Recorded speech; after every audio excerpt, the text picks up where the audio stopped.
I tell you, things don't look good in the polls for Mitt Romney right now, but things do shift. The election is not yet, but he got filmed in a fundraiser saying some things. Mm-hmm. We all saw. We all saw? We all saw. Did that upset you? Well, you know, I'll put it this way. It's fascinating as a citizen to watch the election, to see all the different commercials and see all the different things that are coming out. And you're fascinated. I am disgusted. If I see much more of you, just pray, oh, Lord, let November come. Right. All right. Well, it's become a hot issue in the 2012 election with no signs of burning out. Democrats want voters to believe that Republicans are waging a so-called war on women. But as Paul Strand reports, others are saying that if there is a war on women, it's Barack Obama who's leading the charge. One tactic Democrats use to bolster belief that the Romney-Ryan ticket is engaged in a war on women is pointing out the Republicans' plan to repeal Obamacare. It includes preventive care. It includes pregnancy, coverage during pregnancy. Those issues are really important to women. Women need that coverage. But there are others, like those on this bus, who say women concerned about health care should not fear the Romney-Ryan ticket, especially those who believe abortion is not health care. For weeks now, this bus filled with pro-life women has been crisscrossing the country, opposing the man they call the most pro-abortion president in history. We caught up with them in Orlando. They charge if there's a war on women, it's Barack Obama who's leading that fight. There's never been a pro-life bill that he liked or a pro-abortion bill that he didn't like. And they believe a second Obama term will mean taxpayer-funded abortions nationwide. On the flip side, pro-abortion advocates, like many seen at the Democratic convention, have dark warnings about a Romney presidency. He would overturn Roe versus Wade and sign into law a wave of outrageous restrictions on a woman's ability to make decisions about her pregnancy.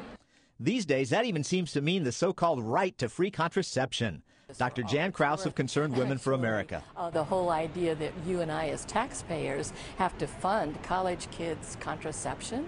Come on, give me a break. There's a drugstore on practically every corner. And what has such unlimited access to contraception and abortion brought the women of America? 1.2 million abortions a year. It's a false security that contraceptives provide, but also it isn't health care. It isn't health care to offer women, the opportunity to kill their own babies. Wisconsin Lieutenant Governor Rebecca Kleefisch believes most women don't agree that opposing abortion equals a war against them. I think you would be very surprised at how few women put free abortions and government paid for birth control at the top of their priority list. New polling this year provides some evidence to the point. 41% of America said that they were pro-choice, which is the lowest in recorded history. Dr. Kraus says it's just not an issue for most women. Their concerns aren't there. Their concerns are about the future stability of this country. But that's why Democrat Liz Rose says her friends fear Romney, the economic future. My friends really care about the kitchen table economic issues. We want our kids to be better off than we are. Funny, because that's one of the main reasons Kraus says her friends fear Obama. They're concerned about the economics, the fiscal crisis, the debt burden that we're passing along to our children. So there it is. There are those who feel the Republicans are waging a war on women, while others feel they're waging a war for women. The issue's so hot, you could almost say it's causing a war between women.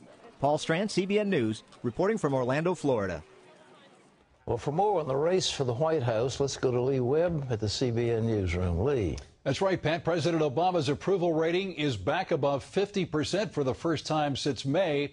A new Associated Press GFK poll finds that Americans are feeling better about the country's future and Obama's job performance.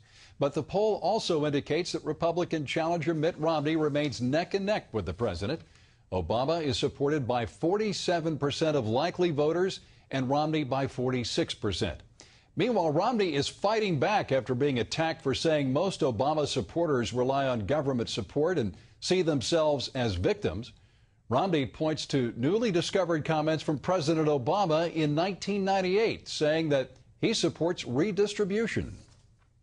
I think the trick is figuring out how do we structure government systems that pool resources and hence facilitate some redistribution, because I actually believe in redistribution, at least at a certain level, to make sure that everybody's got a shot. Romney says that comment shows that Obama thinks the government should take from some to give to others. Another blow to the coal industry. Alpha Natural Resources is shutting down 8 mines in Virginia, West Virginia, and Pennsylvania. Alpha says it will cut production by 16 million tons and eliminate more than 1,200 jobs.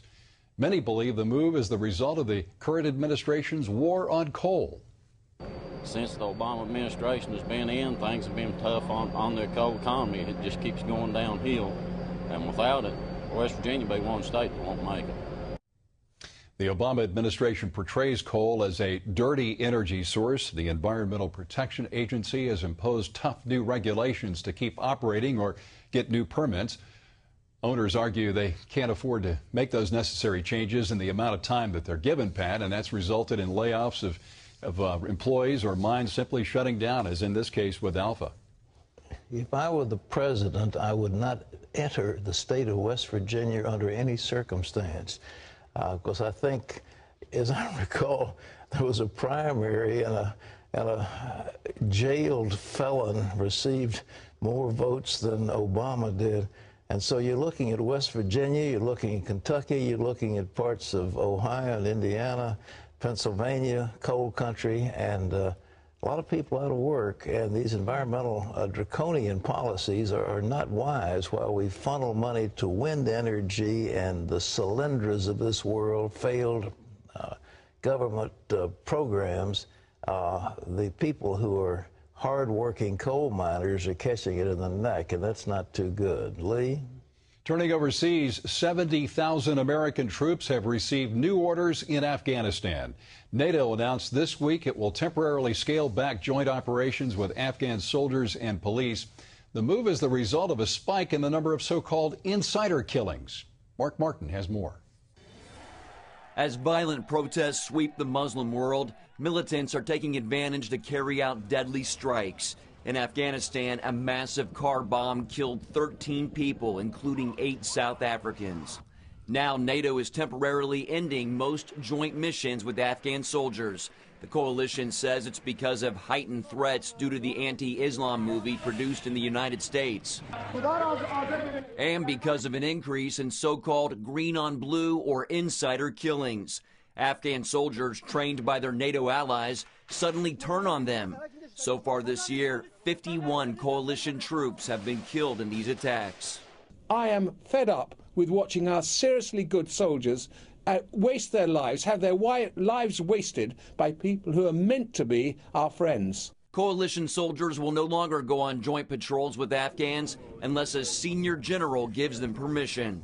We see this as a temporary and transitory phase that we're in, and it's going to be relatively short-lived. The joint patrols have long been seen as an important way to train Afghan forces so they can learn to take on the Taliban after the U.S. withdrawals in 2014.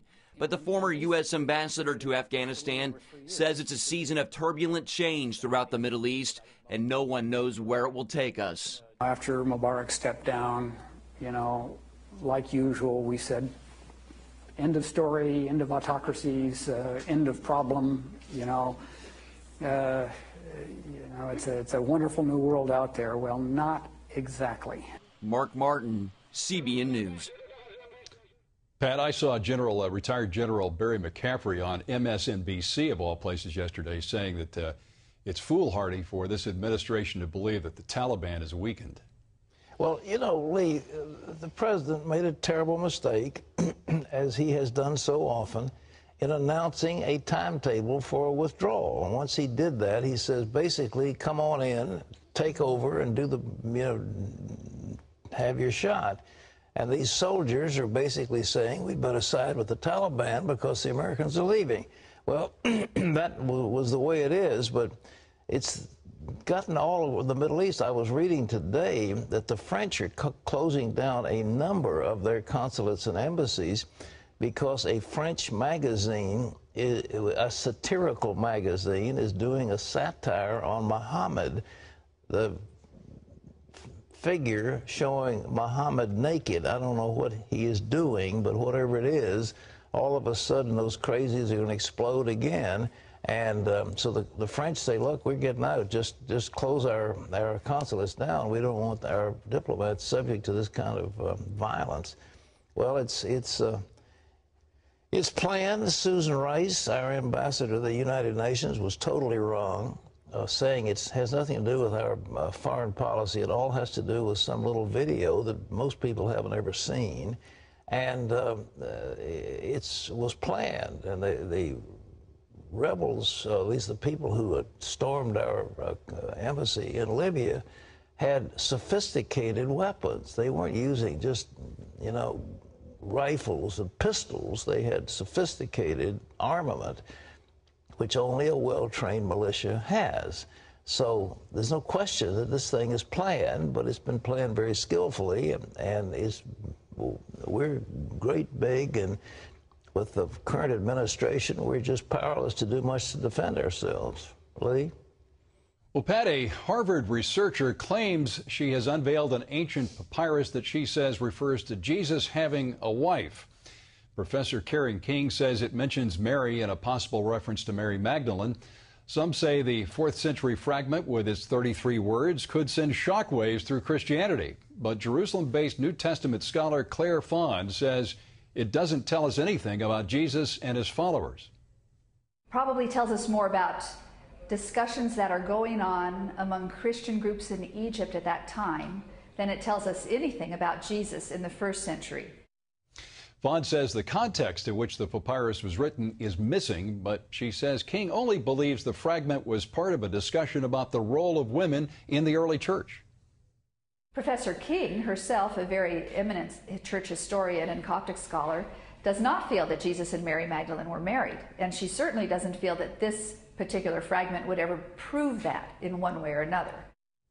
Yeah, Dr. Corn Becker of Regent University here says the fragment is likely from the 4th century Gnostic movement, which tried to subvert the message of Christianity. And Pat, you really do have to ask your the question, if Jesus had a wife, don't we think that any of those early disciples and leaders of the church would have mentioned that somewhere in the manuscripts? Absolutely. There was so much nonsense written in the 2nd, 3rd, and 4th centuries. All kinds of suppositions. I mean, these are several hundred years of speculations, but they don't go back to the days of Jesus. They're not authentic. And to think that this will, quote, subvert Christianity is just absurd. It has really nothing to do with the fact except some Gnostics are out there ruminating in the 4th century. So, big deal.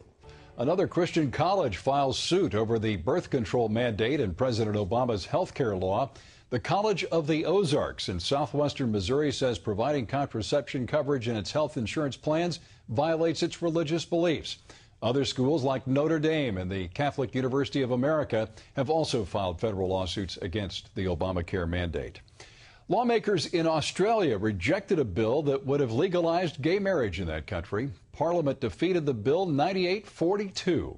Marriage in Australia is defined as a union between a man and a woman. The measure is the first of 4 attempts to lift the country's ban on same-sex marriage, but observers say other pro-gay marriage bills have little chance of passing.